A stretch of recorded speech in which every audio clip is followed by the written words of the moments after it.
Si. La parole est à notre collègue Denis Bois pour le groupe socialiste, écologiste et républicain. Merci, Monsieur le Président. Monsieur le Ministre, je veux ici, dans notre hémicycle, témoigner solennellement de la détresse d'un grand nombre de vignerons. Je suis moi-même trop souvent exposé à cette souffrance sur mon territoire. Le 25 novembre, à Narbonne, ils étaient 6 000 viticulteurs d'Occitanie à manifester dans le calme. Monsieur le Ministre, vous le savez, seul un accompagnement massif de l'État permettra une sortie de crise. C'est pourquoi nous demandons un plan Marshall pour la viticulture. Un plan Marshall, bien sûr, mais à 2 étages. En premier lieu, les aides d'urgence doivent servir à sauver les exploitations confrontées à d'importantes difficultés de trésorerie. Elles doivent être justement calibrées.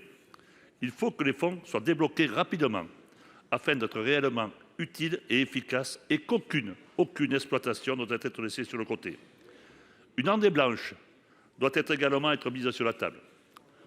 Ensuite, le deuxième étage, c'est la construction d'un plan d'avenir pour la filière autour de 2 grands objectifs. D'une part, permettre à toute une génération de viticulteurs de sortir dignement de la profession après une vie de travail. D'autre part, encourager le renouvellement des générations en facilitant l'installation des jeunes agriculteurs. Face aux tensions qui existent sur le marché, il faudra recourir à de l'arrachage. De l'arrachage temporaire, certes, mais aussi de l'arrachage social, correctement indemnisé. Sécuriser les nouvelles générations, c'est également apporter des réponses aux défis climatiques, avec l'adaptation des pratiques, des cépages, l'accès à la ressource en eau, et aussi l'enjeu de la résilience à travers l'assurance récolte. Sur ce point, Monsieur le Ministre, nous attendons toujours que le gouvernement engage les discussions pour une sortie de la référence olympique.